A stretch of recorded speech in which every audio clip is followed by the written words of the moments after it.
தமிழ்நாட்டில் பாஜக தனது வருகைக்கு பிறகுதான் வளர்ச்சி அடைந்துள்ளது என்ற போலியான பிம்பத்தை கட்டமைக்க முயற்சிக்கிறார் என அதிமுக பொதுச் செயலாளர் எடப்பாடி பழனிசாமியின் குற்றச்சாட்டுக்கு பாஜக தலைவர் அண்ணாமலை பதிலடி கொடுத்துள்ளார். ஏதோ அவர் திரு அண்ணாமலை வந்த பிறகுதான் பாரதிய ஜனதா கட்சி தமிழகத்திலே வளர்ந்திருப்பது போன்ற ஒரு தோற்றத்தை, மாய தோற்றத்தை உருவாக்கி கொண்டிருக்கின்றார். உண்மையிலேயே அது அல்ல. நம்பிக்கை துரோகி அப்படிங்கிற பேர் ஒருத்தருக்கு பொருந்தும் அப்படின்னா அது எடப்பாடி பழனிசாமி. நம்பிக்கை துரோகி 2014 போட்டியிட்டார்கள். அப்பொழுது கோவை நாடாளுமன்ற தொகுதியிலே மரியாதைக்குரிய இன்றைக்கு மேதக ஆளுநராக இருக்கின்ற திரு சிபி ராதாகிருஷ்ணன் போட்டியிட்டார். அப்பொழுது அதிமுக வேட்பாளரை விட 42,000 வாக்குகள் தான் குறைவாக பெற்றார். இப்பொழுது 2024 நாடாளுமன்ற தேர்தலிலே, கோவை நாடாளுமன்ற தேர்தலிலே பாரதிய ஜனதா கட்சியின் சார்பாக திரு அண்ணாமலை போட்டியிட்டார். அவர் திராவிட முன்னேற்ற கழக வேட்பாளரை விட 1,18,000 வீட்டு குறைவாக பெற்றிருக்கின்றார். அப்படின்னா எங்கே பாரதிய ஜனதா வளர்ந்திருக்குது? பாரதிய ஜனதா கட்சி வேண்டாம் என்று சொல்லி ஒதுங்கியவர் யார்? எடப்பாடி பழனிசாமி அவர். அதற்கு மக்கள் என்ன பாடம் புகட்டினாங்க? பல இடத்துல டெபாசிட் இலக்கு வச்சாங்க. தமிழகத்தினுடைய அரசியல் வரலாற்றில் இவ்வளவு பெரிய ஒரு கட்சி, ஒரு நம்பர் 2 கட்சி, நம்பர் 1 கட்சியாக ஆளும் கட்சி எத்தனை இடத்துல டெபாசிட் இழந்திருப்பதற்கு ஒரு கின்னஸ் ரெக்கார்டாக இன்னைக்கு அதிமுக அத்தனை இடத்துல டெபாசிட்டை இழந்திருக்கு. காரணம், அதிமுக கட்சி நன்றாக இருந்தாலும் கூட தலைவர்கள் சரியில்லை என்கின்ற காரணத்திற்கு மக்கள் இன்னைக்கு பனிஷ்மெண்ட் கொடுத்திருக்கிறாங்க.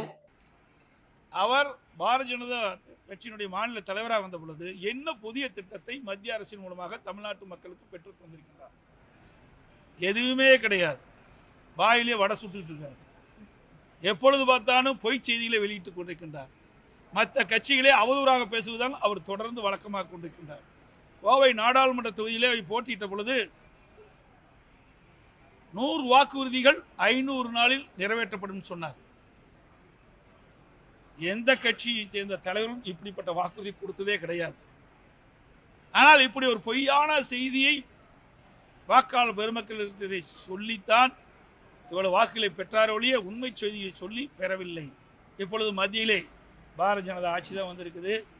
எதிர்பார்க்கிறோம் 500 நாளில் 100 வாக்குறுதி நிறைவேற்றுவாரா? கொடுக்கப்பட்ட வாக்குறுதியை திரு அண்ணாமலை நிறைவேற்றுவாரா என்று மக்கள் எதிர்பார்க்கிறார்கள். எடப்பாடி பழனிசாமி அவர்கள் பாராளுமன்ற தேர்தலுக்கு 134 தேர்தல் வாக்குறுதி கொடுத்திருக்காரு. எப்ப நிறைவேற்ற போறாரு? இன்னைக்கு எதிர்க்கட்சி தலைவரா இருக்கார். 2024 பாராளுமன்ற தேர்தலுக்கு எடப்பாடி பழனிசாமி அவர்கள் 134 தேர்தல் வாக்குறுதி தமிழக மக்களுக்கு கொடுத்தார். எப்ப நிறைவேற்ற போறாரு? கோயம்புத்தூருக்கு நாங்கள் கொடுத்திருக்கக்கூடிய வாக்குறுதியை நாங்கள் நிறைவேற்றுறோம். எடப்பாடி பழனிசாமி அவர்கள் தமிழக மக்களுக்கு 134 வாக்குறுதி கொடுத்திருக்காரு. எப்ப நிறைவேற்றுவார்? எம்பி இல்லாம எங்க போய் நிறைவேற்றுவார்? இப்படிப்பட்ட பாரதிய ஜனதா கட்சியில் மாநில தலைவர் இருக்கின்ற காரணத்தினால்தான் 300க்கும் மேற்பட்ட தொகுதியில் வெற்றி பெற்று ஆட்சி அமைத்த பாரதிய ஜனதா கட்சி இன்றைய தினம் சரிக்கு கூட்டணி அமைச்சு ஆட்சியிலே அமர்ந்திருக்கின்றது. அதை முதல் அவர் கவனத்தில் எடுத்துக்கொள்ள வேண்டும். கோயம்புத்தூர் விமான நிலையத்தில் பத்திரிகையாளர்கிட்ட வீரவசனம் பேசிட்டு இருக்கார். இன்னைக்கு எடப்பாடி பழனிசாமி அவர்கள் எனக்கு அறிவுரை சொல்றார். இந்த கட்சி எப்படி வழிநடத்த வேண்டுமா, நான் எப்படி மாநில தலைவராக இருக்கணுமா, பாரதிய ஜனதா கட்சி நான் எப்படி வளர்க்கணுமா, அதனால அவங்க கட்சி கண் முன்னாடி கரைஞ்சிக்கிட்டு இருக்கு கரையானை போல. அதனால எடப்பாடி பழனிசாமி அவர்கள் கண்ணாடி எடுத்து ஒரு முகத்தை நல்லா பார்த்துக்கணும். நல்லா பார்த்துக்கிட்டா கண்ணாடி எடப்பாடி பழனிசாமி அவர்களுக்கு அறிவுரை சொல்லும். அதிமுகவினுடைய பொதுச் செயலராக எப்படி இருக்க வேண்டும் என்று கண்ணாடி எடப்பாடி பழனிசாமி அவர்களுக்கு அறிவுரை சொல்லும். ஆனால் எடப்பாடி பழனிசாமி அவர்கள் தயவு செஞ்சு எனக்கு அறிவுரை சொல்ல வேண்டாம்.